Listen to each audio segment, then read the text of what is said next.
So we found a name for our podcast. This is Are You With Me Right Now, episode 2. Welcome to the chaos. It's not that chaotic. I think we're doing pretty well for ourselves. I agree with that. But yeah, Oh, go ahead. You go ahead. Oh, it was just gonna be something about something. You're chaotic neutral. Oh yeah, that's all. I appreciate that. That's a compliment. As far as like my mentality goes, I've said it before. I stand behind that. Cool. I'm down with that. Thanks. Oh goodness. So let's see. What do you want to start with? Do you have any idea? The biggest thing on my mind is the therapy appointment that I went to. I never do therapy in the afternoon or on weekends. And I did both today, and holy shit, I got to my friend's house afterwards. I was fucking wiped. Oh, I texted you. I fell asleep on her couch. Yeah. That was a fucking workout. Cool, though. I mean, good. So yesterday, last night we had an issue. Let's preface your therapy meeting with last night's issue, I suppose. Do you want to talk about it, or do you want me? Yes. I don't want to talk about it, but yes. We don't have to. No, I know. It's important that we talk about it. I'm just still embarrassed about it. Oh, man, don't be embarrassed. It's fine. I've got my worksheet in front of me. For our 0 listeners, I'm in therapy with a 12-step recovery therapist, and we're doing dialectical behavioral therapy for all the shit that I've been through. And so to preface the therapy meeting, yesterday, the other half of this podcast and I were hanging out at his house, and he was like, "Oh, do you mind if I smoke?" And I said, "Nope, not at all. Do your thing." And talking about smoking reefer, people, smoking reefer with your little drugs box, just in case people didn't think I was smoking crack or something. Oh, we can start if that's what y'all want. Just email us, let us know. But I guess for the preface, I have a lot of family trauma surrounding marijuana in particular, but just drugs basically, and alcohol, but that's not really a huge deal for me. And in the past, I've had exes who've had really intense mental issues and have not been very present with me, and instead of working on their shit, have used drugs instead, irresponsibly, and that's not my jam. And so I didn't actually expect, I keep almost calling you your username, the other half of this podcast. You can speak to me personally if you want. True, you're right. Yeah, I'm talking like the audience right now. Well, I didn't expect you smoking in front of me to be an issue, because you've used your little vape pen or whatever, and I've had people smoke in front of me that way, and it's not a thing at all. But something about you packing a bowl and then leaving, walking outside, those two things in conjunction were not good for me.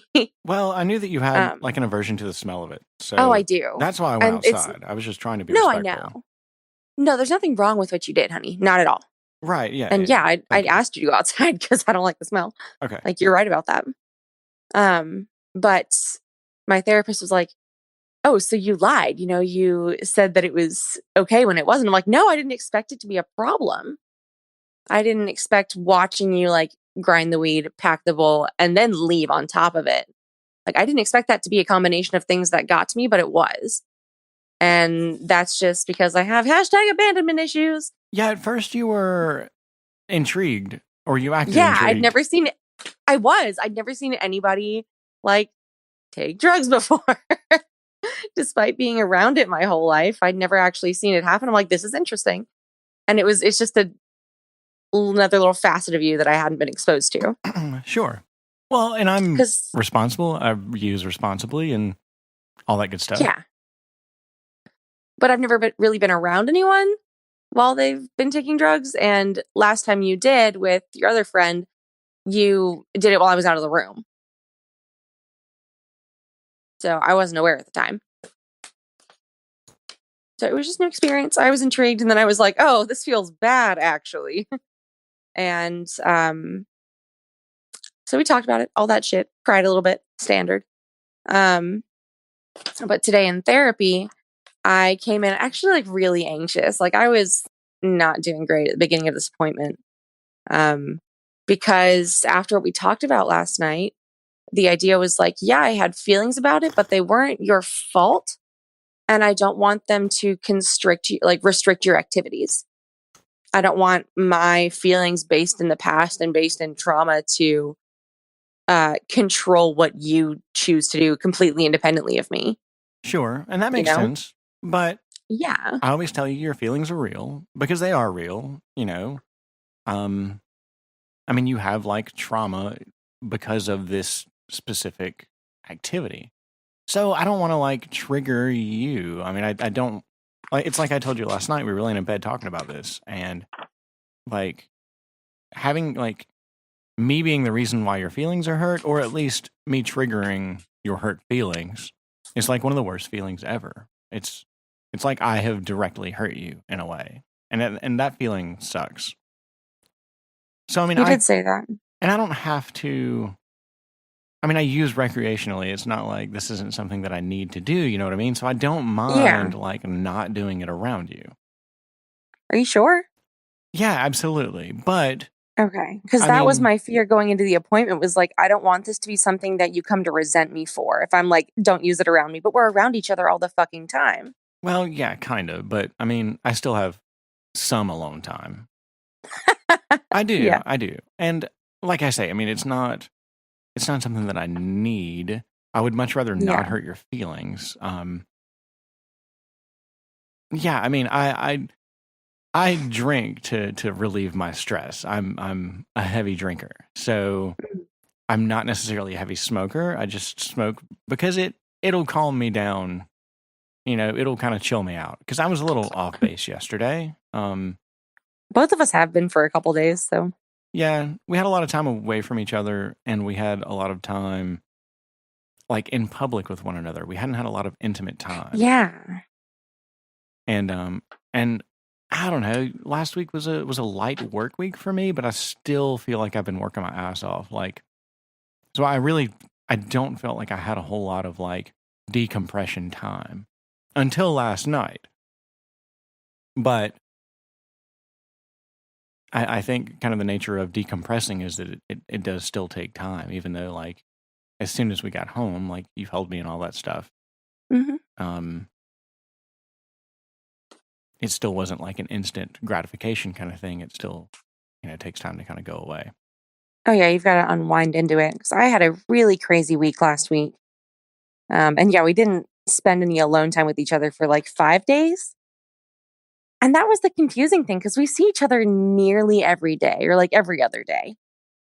But it's not until the weekends generally that we can be alone in private Yeah. and just chill. So yeah, we've both been kind of run down or just not quite with it. But yeah, it's like when I get to your work for a show or whatever, I sit down, I'm like, ah, and you're like, are you okay? I'm like, yes, I'm just still really trying to calm the fuck down after 85 clients attack me with, like, it takes a minute. Yeah. And that makes sense. I get that. I get that. Yeah. So, um, Hmm. so what happened in therapy? So that's really the preface of it then. Yes. Is that I mean And sorry if I'm a, go ahead. um I've been let's see. I've been smoking weed since I was like I guess for about 5 years now. Um I'm 32. I started I guess when I was about 27 using regularly, I guess.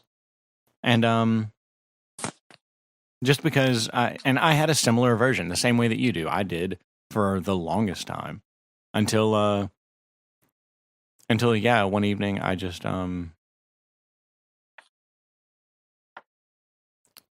I have a good friend who smokes a lot and he is very responsible. He's incredibly responsible. So that's kind of just hanging out with him a lot. And I mean, he would always use around me, and I'd kind of gotten over my like stigma, my own personal stigma Hmm. of it. mostly because of him, but because of a few other people who are relatively responsible. The people I hung out with in high school were not responsible at all with it. And Yeah. so that really turned me off to it. That, and that's, I guess, one of my few minor like dad issues that I've got is that my dad always lied to me about his drug usage and stuff. It was, very much that 80s abstinence training. Just say no. Yeah. Yeah. That's fair. So I Um, had a lot of that burned into my brain for a long time. But I finally, I eventually came around to it and, started smoking myself because, I mean, yeah, it makes some experiences, it heightens some experiences, I guess. Like, your sense of touch is a lot, um, I guess it's amplified in a way. A lot of your feelings are amplified, I guess. I should probably never use it then. So yeah, and then And conversely, you've never used, and you've yeah, I, got on like the a other hand, have never done anything except I drink. That's it. And that's because my father is an alcoholic. My brother is a drug addict. They've both been clean for my dad for 16 years. My brother's coming up on 5, I believe. Um, oh, actually, he's coming up on 6 years. Damn. Okay. Because he'll be 25 in just a little bit. alcohol's a drug, though, Uh, man. well, yes, it definitely is. It's actually really fucking bad for you, but that's it's socially acceptable. It's legal, and I've never done anything other than that. So, having never been high, I don't really know the experience, and having only ever like the association of drugs with violence in my home, um, lack of memory, which was coupled with like gaslighting and emotional abuse, and then have that repeated in a major relationship of mine. Like, I don't have a very unbiased view of what it is to be high. And it's not like a moral thing. With the ex, it kind of was because I judged the fuck out of him on a lot of stuff. With you, it's not. I don't think like, oh, you're doing something wrong. It's just, it's not my jam. And I have a lot of triggers around like someone being emotionally present with me or not. So I don't know. That's the only like aversion I have to it. And I'm not going to do it myself, but as long as you're chill with that, I don't really care what you do. But apparently I do. My subconscious mind cares a whole lot. So do you feel like I was emotionally distant? I think we both have been for the past couple days, Okay. or I like haven't preceding last night. I haven't particularly been aware of it. Not like overtly, at least. On Oh yeah, either of I our don't think you were cases? like not here at all, but I think we were both just like distracted, kind of in our own stuff. Okay. All right, therapy time. Yeah, I think so. We did a worksheet. It's called an ABC worksheet. There's an app for them too, which is fucking cool. So now I have mobile mental health. But so I do dialectical behavioral therapy, which is like management of overwhelming emotions. I have borderline personality disorder, which just means that we have really, really intense moods and really intense emotions. And it's BPD is pretty much completely fueled by trauma and by unhealthy coping skills that defined our childhood. It's just carrying that shit over into your adulthood because that's like your home was unstable and so your moods are unstable, basically. So DBT is for coping skills that like help distract you from the crazy overwhelming emotion because you can't really do anything about that. You just have to make your little list of coping skills. So when you do have a wave like that, you can step away, go cook or sing, look at the clouds, read, call a friend, whatever. Calm yourself down, distract yourself, and then you can come back to the emotion you were feeling or the situation and look at it rationally. It's really just fucking calming yourself down. That's what DBT is. And on the other hand, this is the ABC worksheet that my therapist had me do is for CBT, which is cognitive behavioral therapy. And this is like conscious thought restructuring. So it breaks down like what was the situation is A, what is the belief or the stuck point, and what is the consequence C. So the activating event was my boyfriend packed a bowl and walked outside. Your beliefs are like, what did you tell yourself after this happened? What thoughts were going on in your head? And mine were really depressing because that's who I am as a person. Um, and after that, there's the consequence, like the feeling. So it's action, thought, and feeling. you cannot control the activating event or the feelings, but you can control B, which are the thoughts in between. So CBT is like an active restructuring of how you process an event to lead yourself to healthier emotions. Um, So, so can I interject? yeah. Um, I mean, I have a lot of these feelings.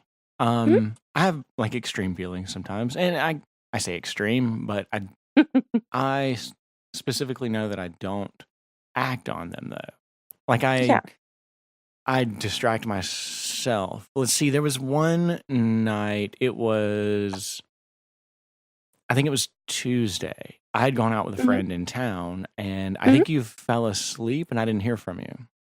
And Oh yeah, I fell asleep really early because I was sick the next day. And before right. that I fell asleep at like 10 or something. Yeah, and at some point in the night I got extremely insecure. I don't know why. Mhm. There was nothing around that, but like I knew that you were asleep and I knew that I didn't need to bother you. Um so yeah, I just kind of distracted myself until I fell asleep myself. And when I woke up the next day, I was fine. So I Mhm. guess a lot of times I specifically know that I had those feelings, but I know how to distract myself. And I guess I realize a lot of times when my feelings are irrational. I don't Mhm. always, that's for sure. But yeah, I wonder Well, like, congrats. sorry? Well, congrats because that's where DBT is trying to get me to Yeah. that you do innately or with practice. I don't know how you got there, but that's the goal, Yeah, I don't remember either. which means you probably haven't ever had to work on it and it just kind of came. Maybe. I mean, it could be like a learned thing. Like I could have like I mean, it's I think it's highly possible that I have acted on it before Mhm. and did not like the results of that at all. Like because I've certainly had people act that out on me before and I know how um it kind of feels like this person's pushing you into a corner, like Oh yeah. that kind of thing. Like, hey, I need you, like, where are you? Like, oh my God, did you die? Like that sort of thing. And Yep. so yeah, I mean, that's more than likely that's what happened is that I either did it and then looked back on what I did and like, wow, that's kind of pathetic is how I would, I wouldn't think that about somebody else, but how I that's how I talk myself Mhm. out of shit. And 'cause I shame myself out of shit. And Jesus. it works. I know. Um so yeah, I don't know. I mean, okay. I don't know what I'm getting at really, but No, I appreciate you saying that because I have totally been that person who was like, I haven't heard from you. Like, are you dead? Like, oh my God. This is why I think I'm so clingy because I have historically been super clingy. And that ended. I mean, I wouldn't say that's me anymore. Like, if you don't answer, I just assume you're doing shit and you'll talk to me later. Like, you'll text me when you will. Um, but what you just mentioned has been my MO for a long time. And it is super pathetic, at least for, looking back on it yourself. Um, but I guess the difference is when you have BPD, it's like a compulsion. Like you can't stop yourself, even when you know exactly what's going to come of it. And you know it's going to ruin your relationships. Like you can't stop yourself from that yeah, if you're not working on it because that need for validation is so intense. Like the sure. fear of somebody leaving you is so intense, which is the worst.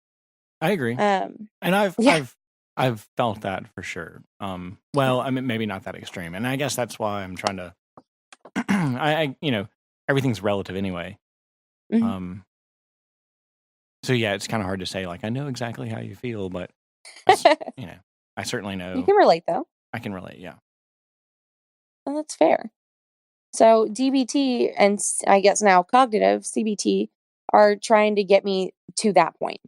And I just started these things. I got the DBT workbook, I don't know, a month or two ago, and we just did an ABC worksheet today.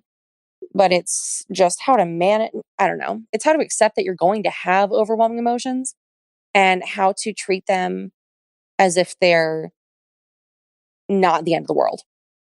Like, just know, like, this is just a thing that's going to happen. I'm going to have crazy feelings. They're not going to be fact, they're feelings. And I can walk away for a minute, chill out, and come back to it. Okay, Because so people who need DBT are really big into black and white thinking and like, this one thought is the end of the world or we catastrophize. yes, So, yeah. that's very apparent. LOL. I mean, yeah. Yeah. So, like, I think I'm dying. Speaking of extreme thought, I'm dying over here. When stuff like that happens, like an event like last night, it really feels like you pull away from me, like, very hard. You have mentioned that before. Is there a way you would rather someone react in that situation? No, that's probably that may be the best way to do it. If you're feeling a certain kind of way about me, you know, pulling yourself away,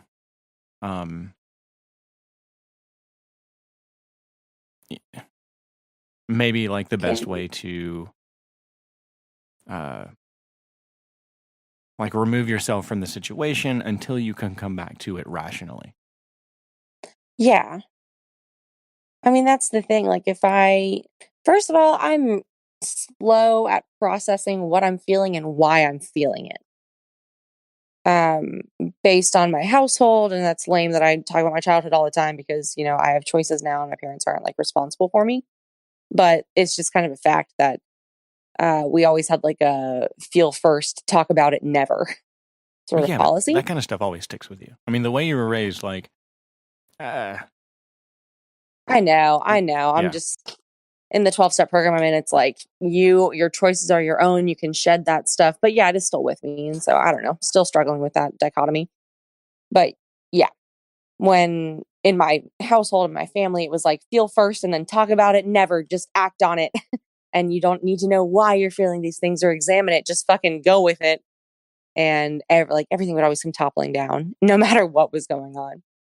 So it's new to me I guess 6 months new to me, like what to ask myself, why am I feeling this way? So when I feel those things, first of all, I get embarrassed about it because I feel like I'm super high maintenance. Second of all, I have to be like, where is this coming from? And what even is this that I'm feeling? It takes time for me to understand why I'm feeling something. So I pull back because I'm like, I'm probably being crazy. But also, where is this coming from? So my therapist, in one of my very first sessions with her, no, actually in my very first session with my therapist, she put me on this book called Attached by Amir Levine and Rachel Heller. And it really goes into detail, and it kind of categorizes people in like three or four categories based on their attachment style, which apparently is so this was published in 2010. And it kind of helps you figure out why people form the emotional attachments that they do with people.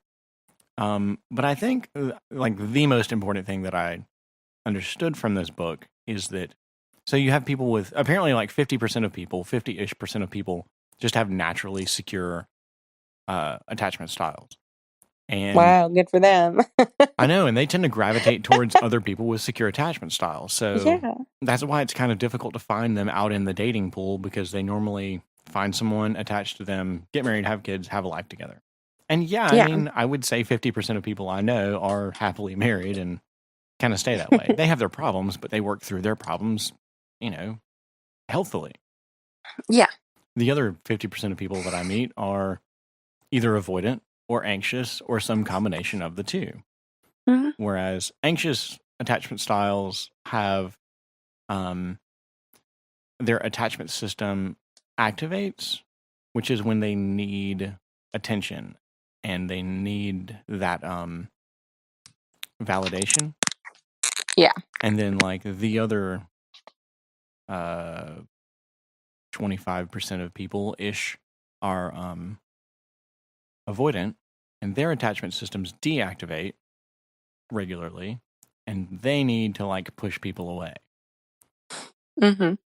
And personally, I think I'm some combination of the two. I would agree with that. I hope I'm working more towards a secure attachment style. But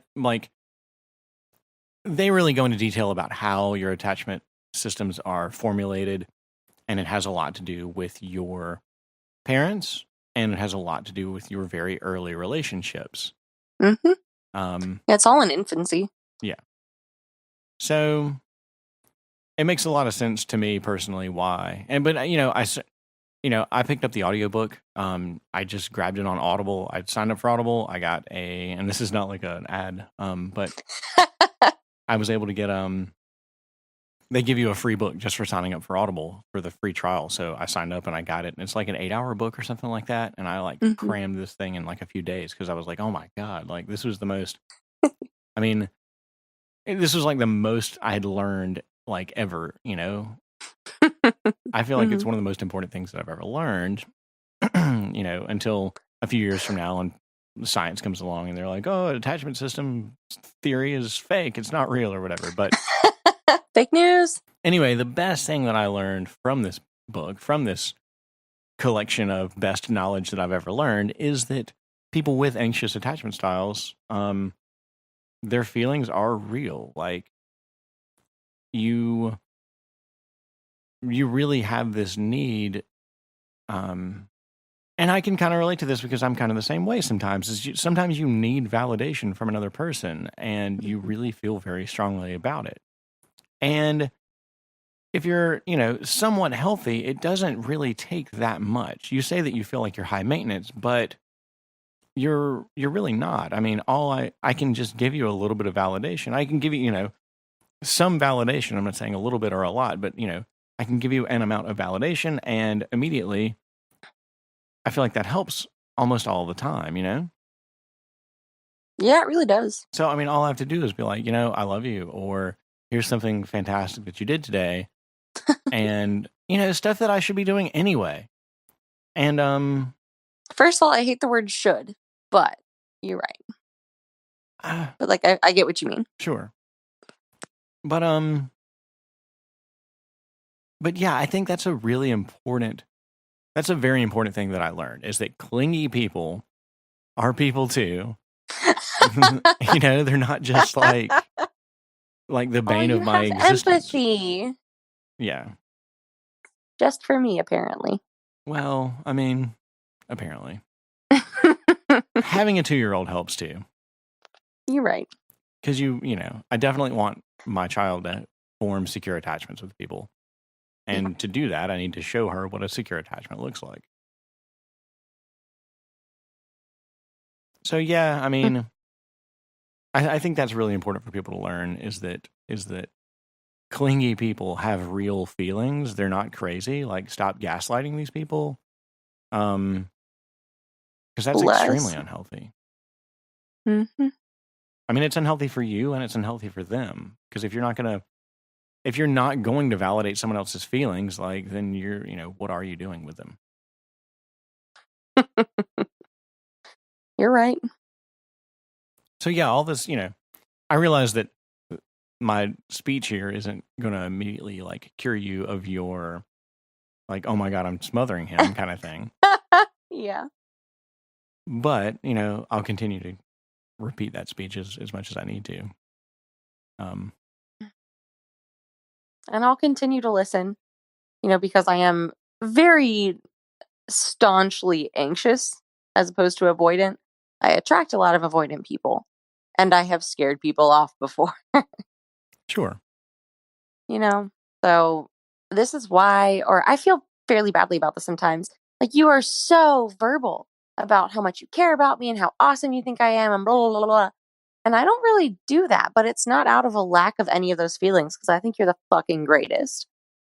Yeah, Um, I don't need that much validation either. That may scare me away True. more than anything. It's like too much validation Okay, because cool. I don't take Okay, cool. compliments well. So it's like, No, you don't. I'm going to compliment you anyway. yeah, But yeah, I don't like word vomit it out like you do. So I worry. I'm like, oh my god, because I'm not used to doing that because when I've attached, people pull back. sure. And I don't think I would pull back, but So I just don't need that much. So the Okay. amount you give is perfect. Like, I'm fine with it. If I need more, I'll be like, hey, I'll just be very scientific with you. I need validation. It's like me the other day. I'm like, please touch me. We're like, Yeah. okay. No, exactly. Yeah. When was that? What? That was after lunch on Tuesday, I think. That's right. Yeah, I You're. shared about that in group. Or no, it was Thursday because I shared about it in group, and I was like, oh my god, I can just ask for something when I need it, and someone will give it to me. Fucking revolutionary. I was I can just tell uncomfortable. someone I need something.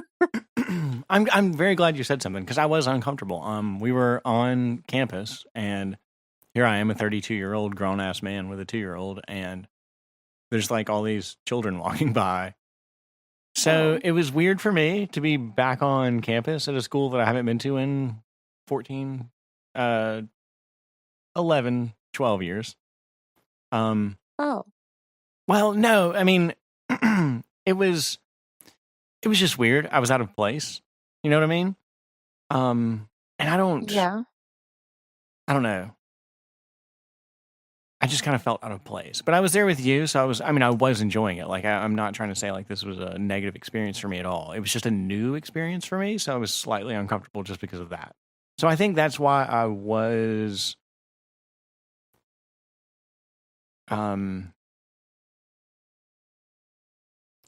yeah, I don't know.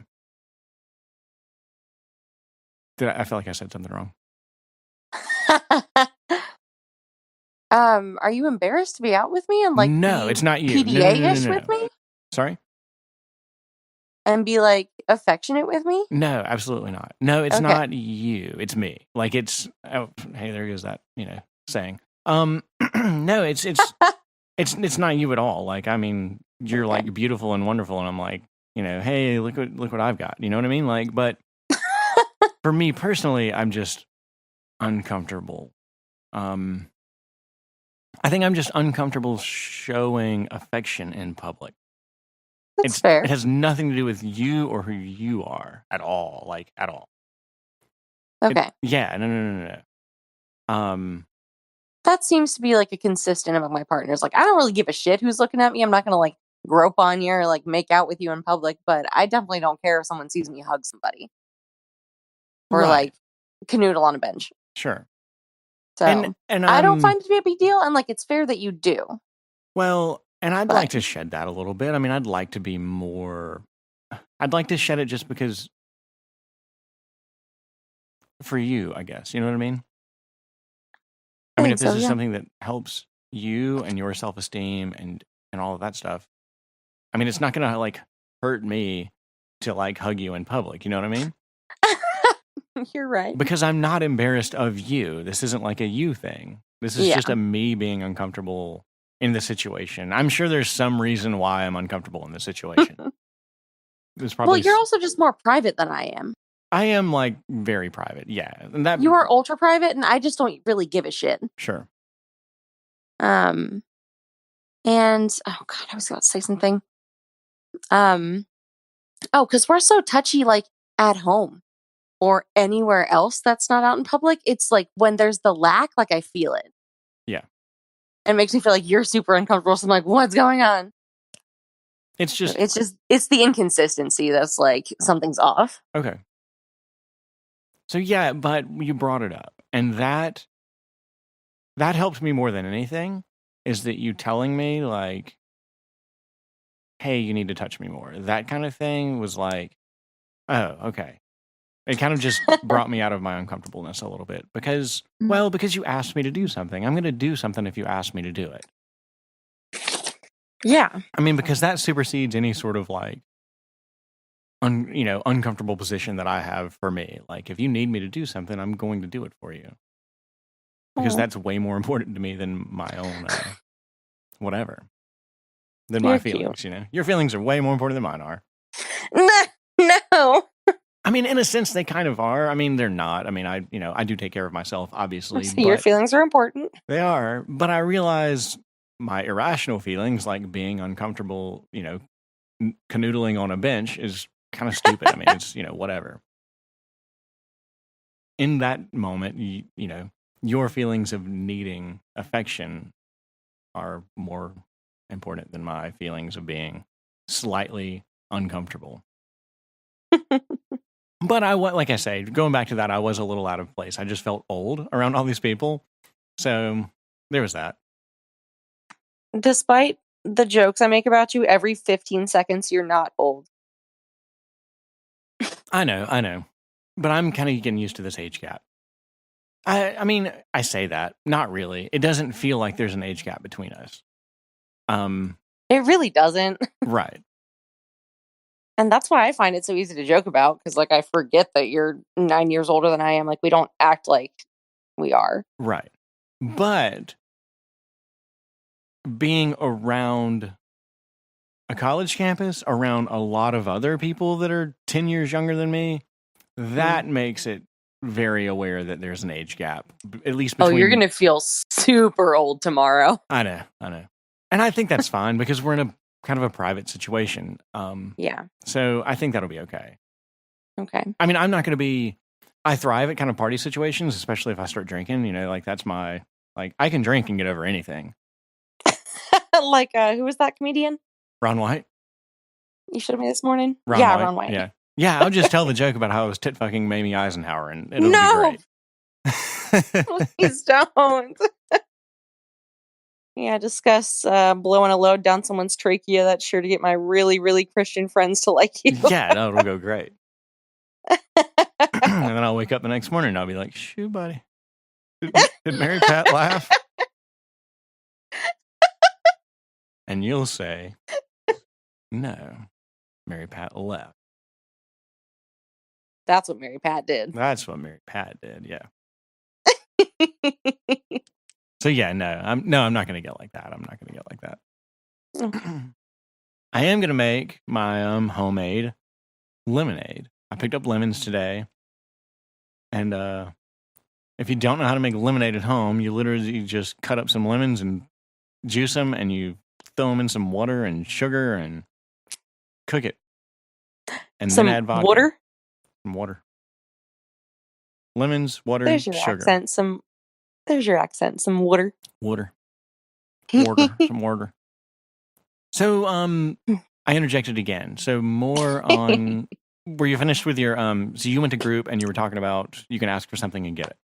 Yeah. Craziness, right? You can just communicate clearly and someone can be like, yeah, sure. Yeah. No, please do that more often because that helps me realize what I'm doing. Because I don't always realize what I'm feeling. I don't stop and think about it, Oh, I stop and think about it. It's just hard to decode sometimes. So you're right. I pull back really hard when I realize that I'm feeling something that I wasn't expecting because I don't want to act on it yet. Sure. I mean, probably not ever. I don't know.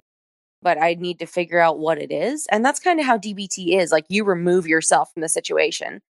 My therapist has me, I'm currently in the process of making it like a 10-step list of like, when you're feeling something overwhelming, you go to number 1, you do number 1. If it doesn't work, you do number 2. If it doesn't work, you do number 3 and so on and so on and so on until you're calm. So when I'm feeling something, I might have to like step out and call my sponsor or do a grounding exercise or fucking do a puzzle or something. Or go like, I don't know, if I'm at home, start singing, go outside and sit on a bench. Like I might have to peace out for a second if I'm really under the influence of some heavy shit. So it's not to isolate you. It's because I know that if I don't examine what I'm feeling, then it's just going to snowball and I'm going to be crazy. Sure. And I like to think I'm actively not being crazy. I do feel like it isolates me sometimes. How would you rather, like, what would help you in that situation? I don't know. Can you think about it? Yeah, definitely. Not for like an immediate answer, but can you like think about that? Yeah. I think we're going to have to go through that a few more times to figure it out. Yeah, I think so too. I think it's just going to be a practice kind of thing. Okay. But I mean, just me being aware, and I have been aware, but, hopefully us having this conversation and future conversations about it will just kind of help me. Well, because I like being your caregiver too. Like that's how I've, you know, that's how I present myself in this relationship. Mhm. So when I'm not your caregiver, when you need care from something else, that's weird. Oh. Maybe that's it. I'm speculating. Uh, that would make a lot of sense. Um, ooh, okay. That's an important thing to think about because there are times when like seeking care outside of myself, like AKA through my significant other, would be damaging to me because I have to be careful not to like latch on to somebody as my source of validation. Yeah. If I can't deal with things on my own, then it's going to be really unhealthy. Yeah. And that makes sense. I So get that. okay. I'm glad you said that. That's something to think about. I bet I'm the more I think about it, I think that has a lot to do with it more so than anything Okay. else. But I Okay. realize that that's irrational coming from me. Like I can't make you dependent on me. Yeah, and you can't fix me. That's not your job. Right. And it's not that sort of feeling, but it's just that I want to help you through everything. Oh. But you're And see, right. I'm so I can't make you emotionally dependent on me. That would be unhealthy for yeah, both of us. you right. You do need your normal support web. And I've got one too, you Yeah. know? I mean, I've got my friends and stuff like that. Yeah, it's not like I'm running out the door and calling everybody else I know and just not talking to you about it. Like I go out and call my sponsor. Just because she gives me really good like objective advice. She has autism, so she's very much just like, "Okay, tell me the facts." And I'm not going to empathize with you. We're just going to like talk about it. And I'm going to make you figure something out. Like she'll ask me a lot of questions. So we get to a solution of like, how do I feel about this? Because I don't feel that I can present what's going on with me if I can't communicate it like to you. Yeah. And Like I need to know what's going on in my head so I'm not just fumbling about it.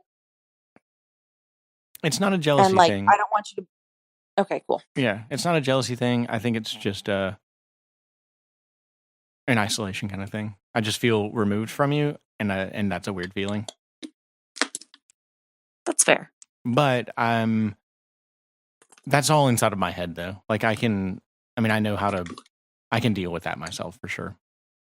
Because it's Okay. not a jealousy thing. I know what jealousy feels like, and I do not like that feeling.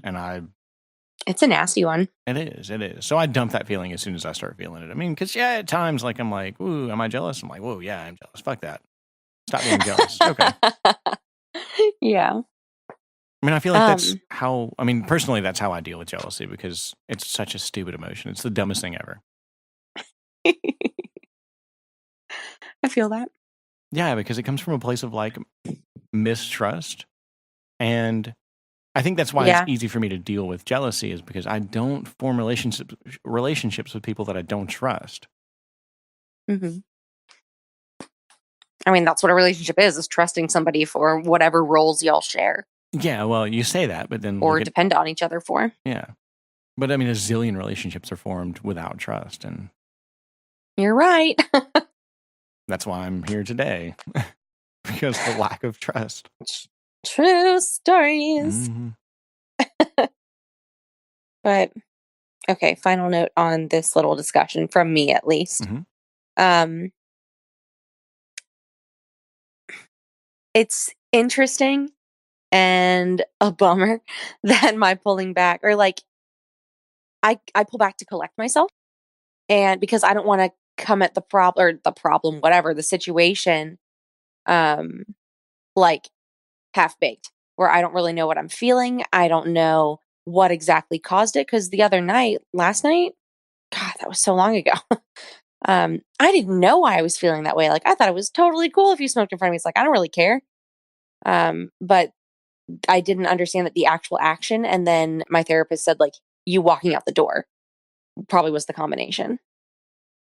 Um, so I don't always know what triggers it, and I don't want to fumble it out in a way that's going to make you think that you've done something wrong or like make you question your shit when it's just me having trauma. So I don't think it's right to So, avoid the action completely. Because one day, the goal is that we're going to live together, and maybe I'll quit smoking by then, but maybe not. and I'm not like expecting you to quit. Right. But then, I can I can avoid this smoking around you for now, but like if I don't quit smoking and then we live together, then what? Yeah. So this isn't a problem that we can just avoid. Yeah, But, I'm not by the saying time it we live is. together, our relationship's going to be a lot more secure. We'll be much more Yeah. secure people. I'll be a lot further along in my therapy and maybe this won't be a thing for me anymore. Yeah. And you'll be a lot further from your past relationships and vice versa. Same with me. You're right. The further away you get from those things, the more you, and I'm speaking strictly from experience here, the more you kind of forget about them. Yeah, they're less vivid. Yes, definitely. So you no, I'm still not have saying those. I'm not saying it's something we should avoid. That's not what I was saying at all. Yeah. Well, Yeah. and that I kind of was. That was kind of the solution that I came up with. Well, we can just avoid this, but now I'm like kind of doubling back on that. Well, no, that's not a good idea. Oh, okay. Yeah. Yeah. Yeah. Nah.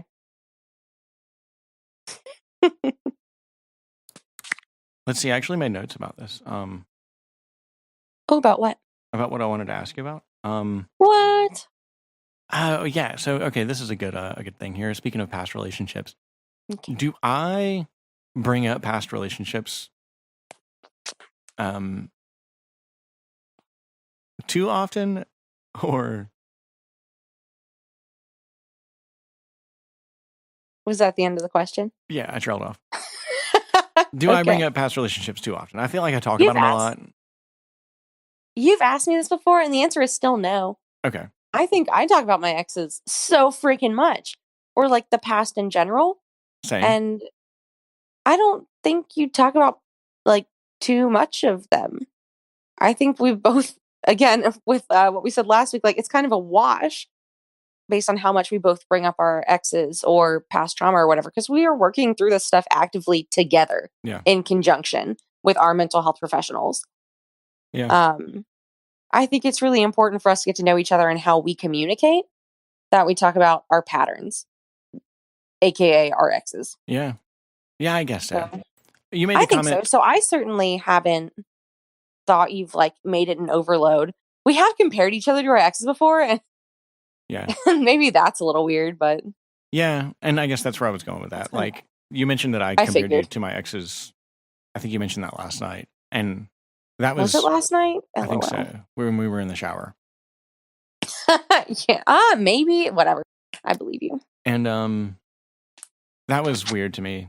I was like, ooh, like I definitely don't want to do that. I realize it's not always negative, but still. Can you repeat that? You cut out. Oh, I said I realize it's not always negative to like compare you to my exes, but still, it's a weird feeling. I know what it feels like, and it's weird. It's like, ooh, like Yeah. I actually do find it kind of negative, or I'm working on not taking it negatively, because the one that I identify with is the crazy one with untreated BPD. Oh no, you're nothing like her. Like, I know you don't like her, and I don't like her either No, because you're she's nothing. scary. You are nothing like her, is what I'm saying. Oh, I'm sorry, you cut out again. I gotcha. No, but hearing what she was slash is like kicks up fears in me that I'm doing the same thing. No, I'd let you know. I let her know. That's the thing, and that's the whole thing with her untreated BPD is that I let her know what was going on, and she didn't do anything about it. Oh. She never listened to me, and that's the thing. Like, yeah, That's healthy. Yeah, she never listened to it. I really feel like she never listened to a damn thing I said, and it was kind of funny because right at the end of our relationship, like right before I like really like ended it with her, her brother called me. And oh, we talked about that. Yeah, and he wanted to talk about like how I can fix my relationship with his sister. And I told him, I was like, man, she never listens to me. And you know what? He didn't listen to a damn thing I said either. He talked about himself and her the whole time. I was like, all right, well, this is going nowhere. Runs in families, man. Yeah, so, I did my best to communicate my feelings in that relationship, and she was so wrapped up in her own shit, she didn't listen to anything. So you really are nothing like her at all. That's why I realize now that, yeah, I do believe that you've got BPD, but I mean, and I don't mean that in a bad way. I really don't. No, I I mean, know. I think it's so funny when your therapist is like, doesn't sound like she has it at all. Like, oh, bitch, you're about to find out in person this week. eh, She's going to experience my BPD in all its glory. yeah. But I mean, like I say, I guess, that situation though, like me having experienced someone with severe untreated BPD, um, honestly, that kind of helps me appreciate you that much more. The fact that you are working on it, because I realize how difficult it is. I realize, knowing what she goes through in her head, like, it just makes me respect you that much more because you handle it so well. My therapist literally said that in the session today. Yeah. He said that having experienced somebody like that, he's like, you're a fucking Cadillac. Dude, yeah. Which made me laugh. But so I guess I'm kind of grateful that she showed you all the bullshit that goes on inside somebody's head with a personality disorder, because it's fucking hard and it's scary.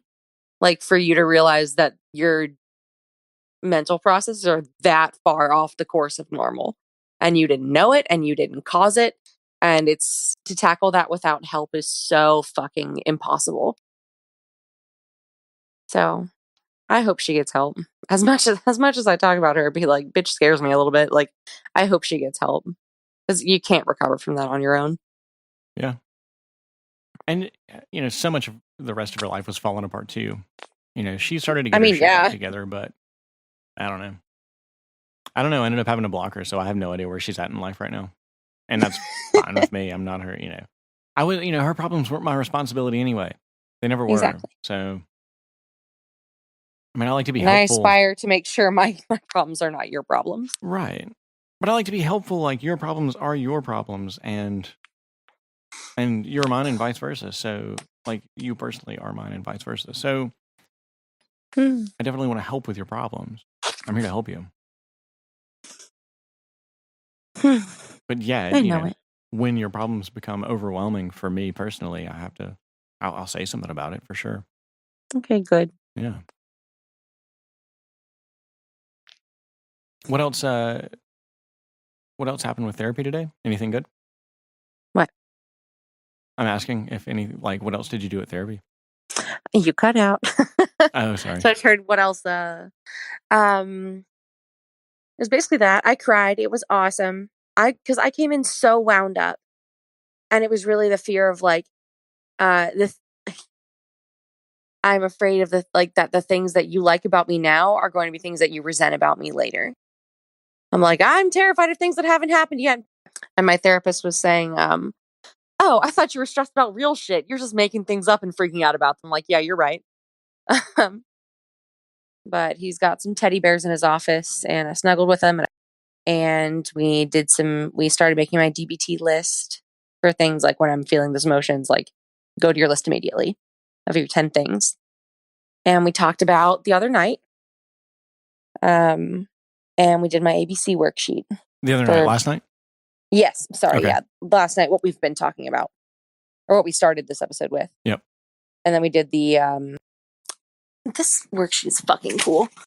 So you write down the activating event, your belief about the event, and then the consequence, like your feeling. And he had me write down, like, the question about the ABCs are my thoughts above in B realistic? I wrote, my thoughts are not realistic. Because it was shit like, you've seen this, but it was the thought that I told myself was he needs to get high to enjoy being around me, or that I'm fragile, or that you're not going to be present with me after you smoke. Are my thoughts above realistic? No. Was I not present with you after I smoked, though? That part sticks out to me more than anything. I think you were. I don't think that changed. Like, the amount that we were there with each other didn't really change. Okay. So, and then under that, we've got, what can you tell yourself on such occasions in the future? So what do we want to replace be with? So instead of like, you need to get high to enjoy being around, smoking is your recreational activity that has nothing to do with me. Like it has your enjoyment of that has nothing at all to do with me. 2 was you're not going to be present with me. My response was my expectation of you being 100% present all the time is just not realistic. And also, if I become concerned, I can just ask you if you're not present or what's going on. Like I can always just ask. Are you with me right now? And that's the best thing about this relationship so far is that you ask for what you need. Which is new, man. I'm here for it. Yeah, same.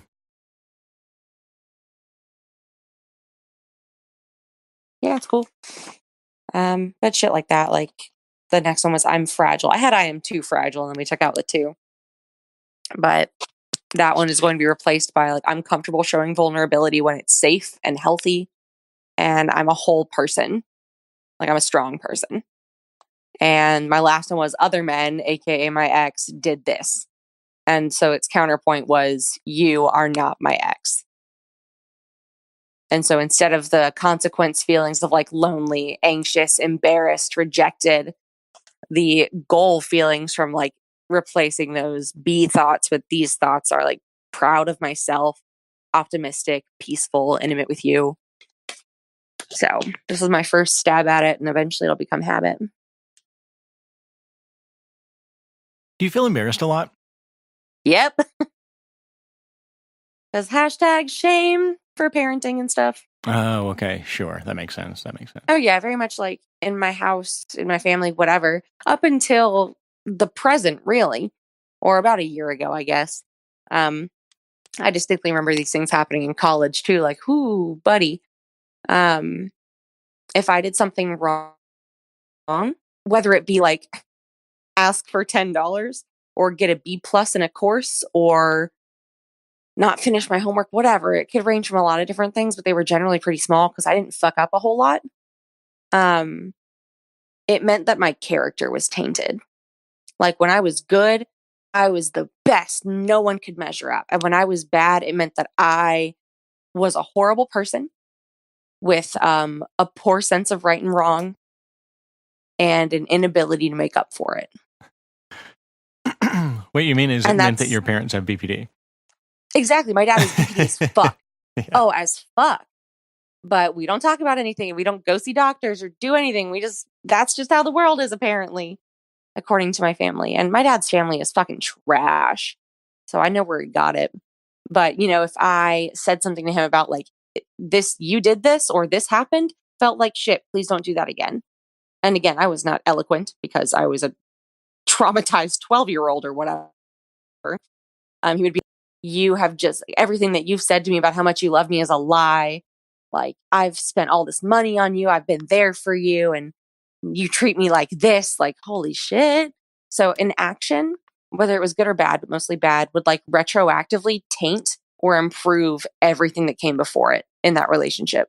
Hey, so What? How is you save a lot of this is how you talk about your dad almost exclusively with me? Yeah. But you still have a relationship with your dad? Kind of. How is that? Like, I mean, you still do things with him? Like, kind of. We talk now. We stopped speaking of my own volition, really. My mom helped with that decision. So you know this, but in fucking September of 2017, I left school because of a suicide scare, basically, or a suicide attempt. And I didn't tell my dad for about a month.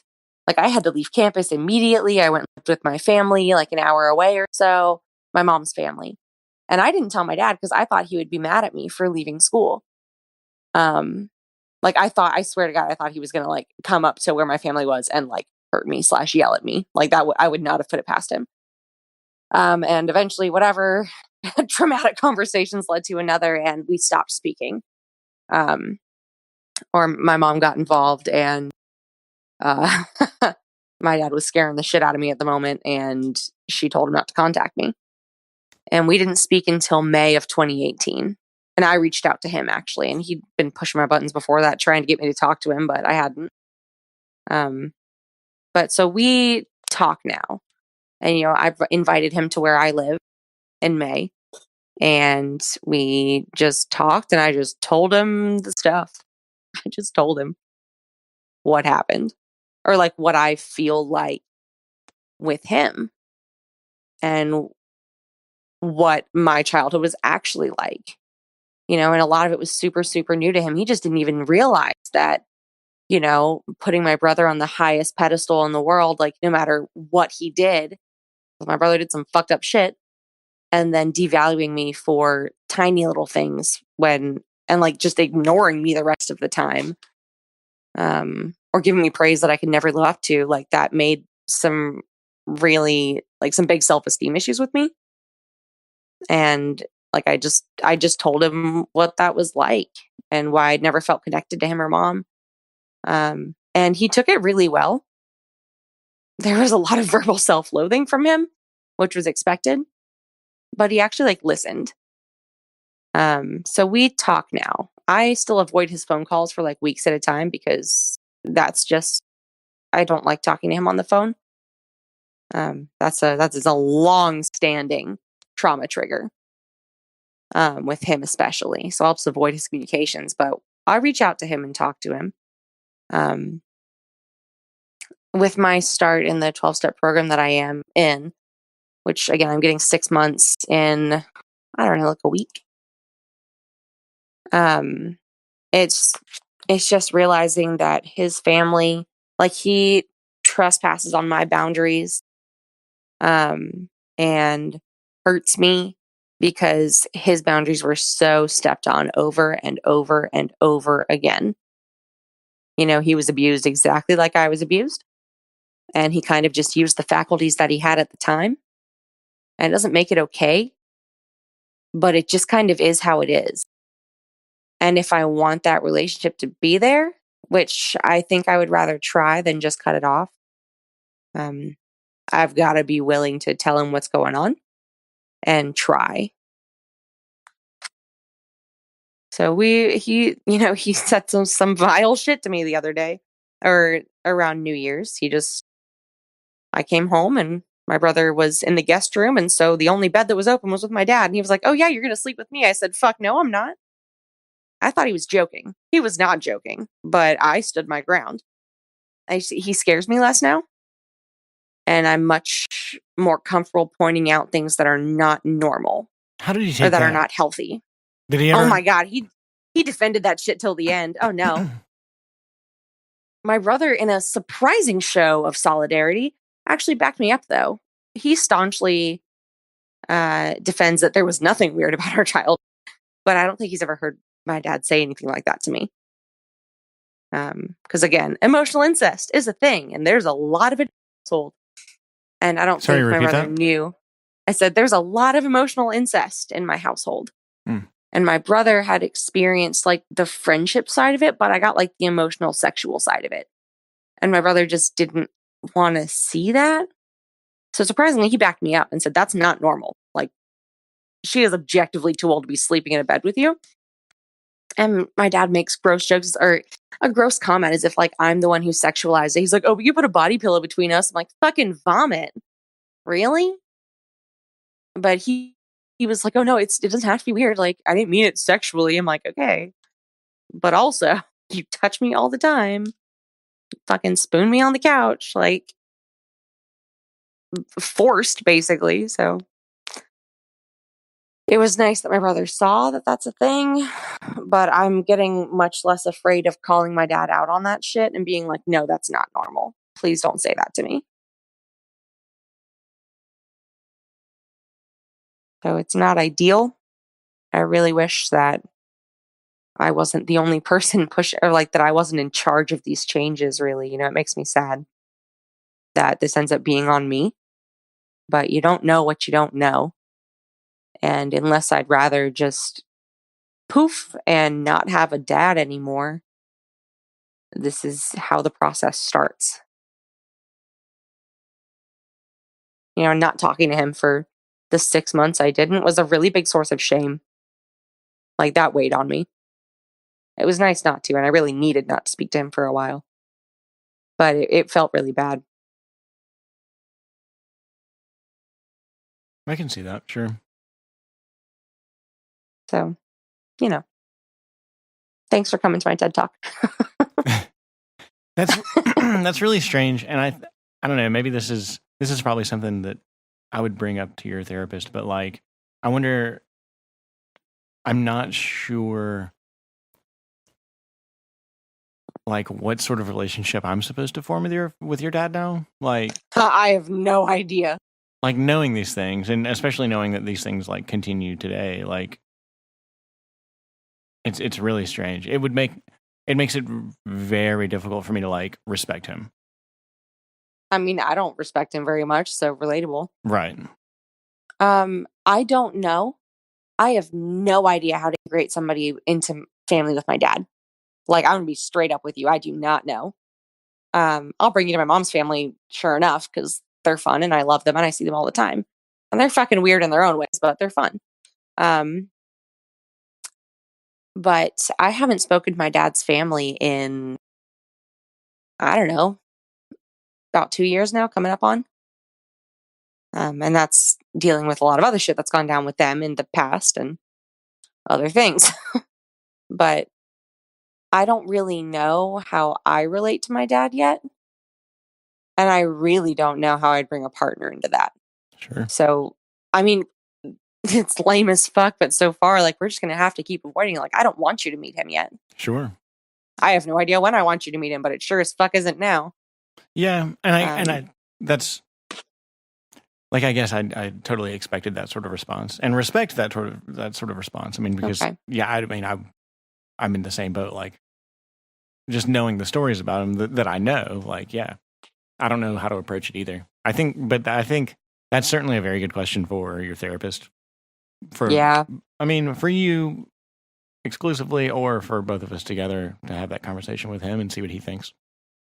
That'd be a good like conversation to have. I think you there would be really interesting. Yeah. But that's just going to be a situation that takes time. Yeah. On my end, I guess, and on your end to wait for that. Sure. You're not missing a whole lot. Right. Yeah. It's not something I'm going to push. Right. So, I mean, you see how like my family is like, it's like, hey, you got to meet my family. I love your family. Yeah. We have a lot of fun. You know, we're generally healthy people. We have our own whatevers, but we all have healthy relationships with each other. Yeah. And yeah, there's like, I would love for you to meet my mom. She's neurotic as fuck, but she's really fun. I think there's a lot of me, or a lot of her in me, that I don't recognize often, but it's there. And her family is just loud and Italian, and we drink a lot. It's a fun time. Yeah, I'm fit in, except for being loud. This is getting to be a longish episode, so we can wrap it kind of soon. But okay. I enjoyed this though. We've had a lot of. I mean, it's a long episode because we've been talking about a lot of things. This is fun. Thanks. Yeah, this was like the deep shit I was trying to get into tonight. Yeah, and this is why I asked you earlier if we could please make an effort to do the podcast, because I wanted to speak like this with you. Yeah. I think. Yeah, no vagina jokes this time. Sorry, folks. Yeah. I think this is like one of the core features of our relationship that helps us be healthy with one another and to help us respect one another more than we already do.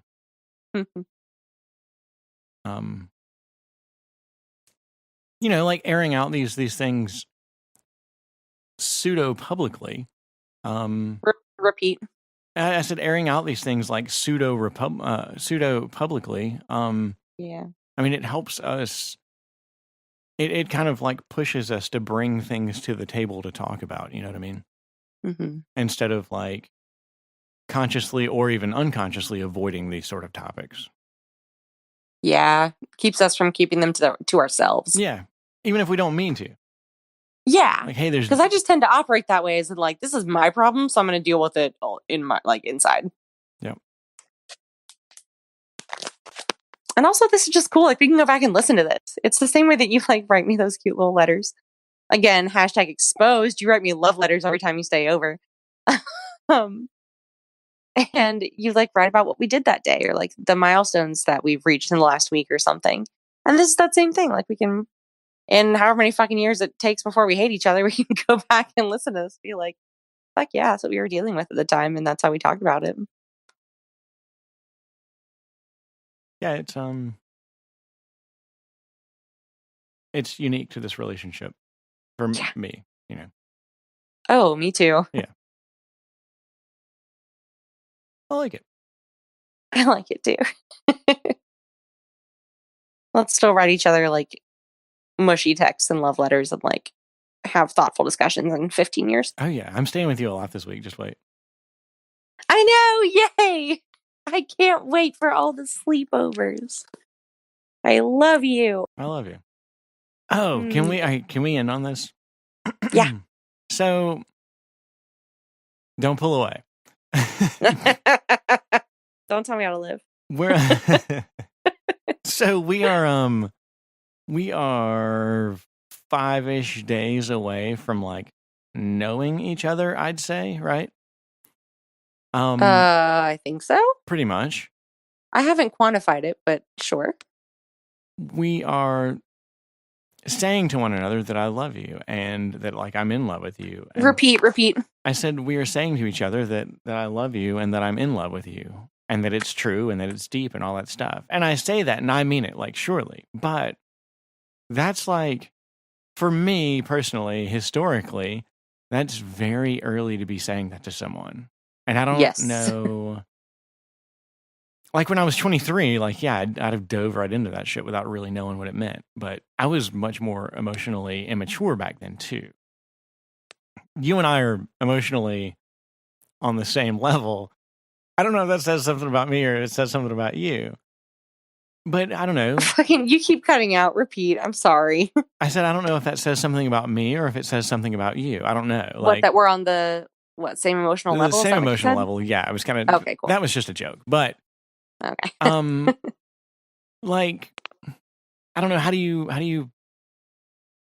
thought about that at all? How do you feel about that? I mean, we've really dove headfirst in this thing. I don't know if you realize this, we even started a podcast, like, about our relationship. Like, so stuff like that, you know? I didn't realize we started a podcast. You're recording this? What are my rights? But yeah, I mean, so yeah, historically, it's kind of early for me to be telling you that I love you and that I'm in love with you. How do you, It's is there, very early for me too. right, okay. Is there something we can say about that? I mean, how do we feel about that? I don't know. Am I going first here? Sure. Yeah, I am. I'm asking this question. You answer. That's how that works, right? No, historically, this is super early. I'm usually like a 3-month person, but also I just wait for the other person to say it first, generally because I'm reactive. Did I say it first? I actually think I said it first this time. Okay. It was something like that. Or I was saying, like, I want to tell you I love you, but we're not supposed to do that yet. And you're like, who cares? I was like, you're right. And then I think I started saying it. True. It was something like that. I feel like I brought it up first. I'm pretty sure you did say, like, completely without any other sort of qualifiers, you just said, I love you. I remember that. Okay. Well, what is that? Character progression. Character development. That's what I was looking for. I feel about that. Oh God. I don't know. It's not, I mean, it's scary, but not really. Like, usually when I say I love you or whatever in past relationships, it's been like out of fear that they don't feel the same way. And I know you do. Like, this feels very different from anything else I've ever been a party to. Um, we speak pretty openly about this is going to be a thing for time to come. I'm setting aside all of my anxiety. You know what? While I worry about like the passing of time and the honeymoon period ending, because that's definitely been a distinct thing in every other relationship. I feel like we rock along at a pretty even keel. It's not going to be like next week where you think I'm not good anymore. I think we approach our feelings about ourselves and each other, whether they're rational or not, because feelings are irrational, healthily and with a lot of communication. And I think we've, like, my therapist said that you've got skin in the game, which is really new. And like, you commit to me and I can feel that. And I'm not like worried about you going anywhere and I don't have any desire to go anywhere. Cool. Yeah, and so yeah, I mean, I do though. I mean, I genuinely feel like I love you. I genuinely feel like I'm in love with you slash still falling in love with you. I mean, I mean, it's still an ongoing process for sure. Hmm. So yeah, I feel the same way. yeah, I certainly didn't mean like, hey, I'm ashamed of this or something like that. I just didn't. No, no, no, no. I didn't know how. I don't know.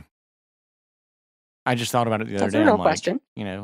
I was thinking about our timeline together and how short it's been, but how like deep we're diving into this thing, and it's beautiful. Like I love it. I think this is amazing. This is very good. Yeah, I've thought about that too, especially because I tell everybody about you. My friends are like, you've been dating for what, like 6 months? I'm like, try 3 weeks, but you know. No, yeah, that's exactly what happened. Is we met my old Yeah. roommate last night, and Oh, yeah, they asked. They were like, "So how long have you guys been dating?" And we were like, yeah. A month. a month." And that's really what triggered that for me. I was like, Yeah. "Shit," because I mean, yeah, No, I feel like I found my person. same.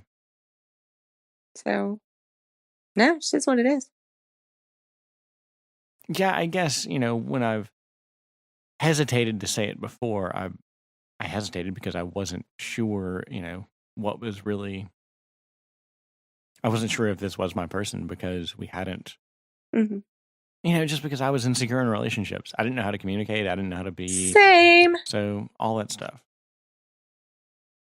No, same. A lot of my past relationships, especially with my most recent ex, was like, are you there for me?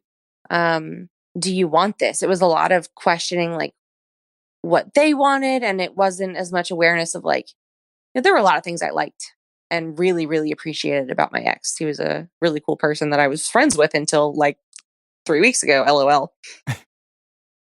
Ay, What happened 3 weeks ago? he sent me a I know. I'm kidding. stupid essay of a text. Whatever. I'm feeling abandoned about it. It's fine. I was getting at the fact that we started dating. That's what happened 3 weeks ago. I know. Oh, wow. What a coincidence, right?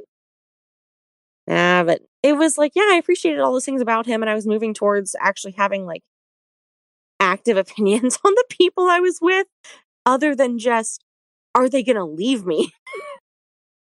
And that's why I wouldn't say I love you first. Like, I wanted to gauge what they were feeling. I wanted to know what they were feeling so I could model myself after that. And that's not what I'm doing here. It is sometimes because I'm a person who has insecurities and stuff, and I will never be perfect. Yeah, but we make a But effort to be on the same page, though. I mean, it's oh yeah, no, for sure. yeah, And it's not like I'm not just worried about you leaving all the time. That's not the basis of this relationship, which is super unique to this. So that's why I feel secure about it. Is like, I'd be fucking heartbroken if we broke up, but I wouldn't be a shell of a person. And I would be able to recognize like all the good shit that I gained from being with you and all the good shit that the good shit that I brought to the table. yeah. So there's a healthy sense of self in this relationship. So Cool. that's why I don't feel afraid of saying that. Cool. I agree. Anyway, that's about all. Peace out.